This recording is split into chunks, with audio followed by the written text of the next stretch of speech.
শীতকালে মেয়েদের জন্য কোন কালারের ড্রেস পরা হারাম করে দেওয়া হয়েছে? প্রিয় মা ও বোনেরা, মনে রাখবেন, এই যে শীতের সময় আসলে, বিশেষ করে শীতের সিজনে অনেকে অনেক সুন্দর ড্রেস আপ করে, দামি দামি চাদর পরে, দামি দামি জ্যাকেট পরে, দামি দামি ব্লেজার পরে, বিভিন্ন ধরনের ড্রেস আপ করে আমাদের মা বোনেরা।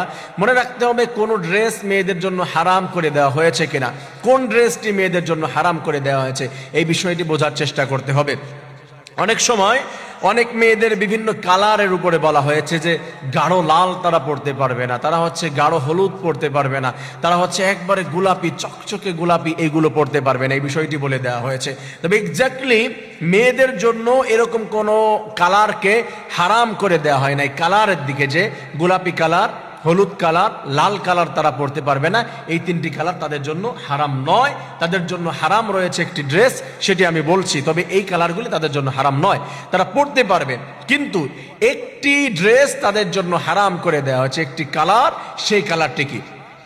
আল্লাহ রাব্বুল আলামিন জানিয়ে দিয়েছে রাসূল কারীম সাল্লাল্লাহু আলাইহি ওয়াসাল্লামের মাধ্যমে, কোনো ব্যক্তি যদি কোনো ড্রেস পরার পরে, কোনো কালার পরার পরে, কোনো একটা ড্রেস আপ করার পরে এইগুলা নিয়ে যদি অহংকার করে, অনেক মেয়েরা রয়েছে, আমি এটা এত টাকা দিয়ে আড়ং থেকে কিনেছি, এত টাকা দিয়ে আমি বসুন্ধরা থেকে কিনেছি, এত টাকা দিয়ে আমি যমুনা ফিউচার পার্ক থেকে কিনেছি, এটা অমুক ব্র্যান্ড থেকে কিনেছি, তমুক ব্র্যান্ড সিঙ্গাপুর থেকে আনিয়েছি, এই চাদরটি আমি কাশ্মীর থেকে আনিয়েছি, এইগুলা বলে যারা অহংকার করে, রাসূল কারীম সাল্লাল্লাহু আলাইহি ওয়াসাল্লাম জানিয়েছে, আল্লাহ তাআলা বলেন হাদিসে কুদসি, আল্লাহ বলেন অহংকার হচ্ছে আমার চাদর, আর যে অহংকার করে আমার চাদর নিয়ে টানাটানি করে, আমি আল্লাহ তার উপরে নারাজ হয়ে যাই, তাকে জাহান্নামে নিক্ষেপ করে দেয়, নাউজুবিল্লাহ।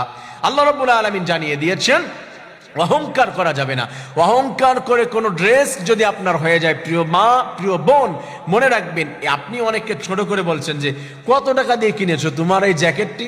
এই তো মাত্র 2000 টাকা। দূর, এই 2000 টাকার ড্রেস আমি পরি, আমি তো পরি এত টাকার। এই শাড়ি কত টাকা দিয়ে নিয়েছো? 1000 টাকা দিয়ে।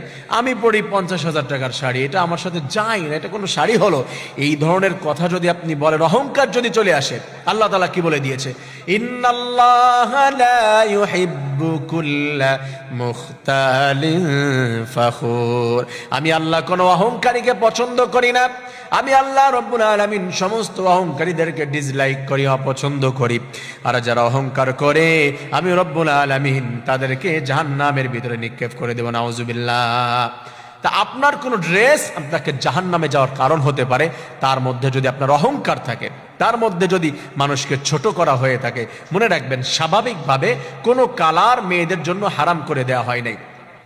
আল্লাউনু লিন-নিসা ওয়ার রাহাতু লির-রিজাল, বরঞ্চ মেয়েদের জন্য কালারকে, রাসূল সাল্লাল্লাহু আলাইহি ওয়াসাল্লাম বলেছে, কালারকে সৌন্দর্য বৃদ্ধির জন্য হরেক রকমের কালার তারা পরবে, সুন্দর সুন্দর কালারের ড্রেস আপ তারা করবে, হাজব্যান্ডদেরকে আনন্দ দিবে, তাদেরকে খুশি করবে, এবং ছোট ভাই বোনদের ভিতরে আনন্দ করবে ড্রেস আপ করে, এটা বলা হয়েছে তাদেরকে।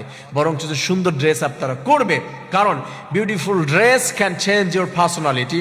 মানুষের সুন্দর ড্রেস আপ, এটা কিন্তু মানুষের ব্যক্তিত্বকে আরো ডেভেলপ করে, এটাকে প্রকাশ করে, এটাকে আরো সুন্দর করে, এটা তারা করবে, এখানে তাদের কোনো বাধা নাই। কিন্তু অহংকার রাখা যাবে না। প্রিয় মা ও বোনেরা, আল্লাহ তাআলা এই বিষয়টি বুঝে সবাইকে জান্নাতে যাওয়ার কাজগুলি বেশি বেশি করে জান্নাতুল ফিরদাউসের অংশীদার হওয়ার তৌফিক দান করুন, আমিন।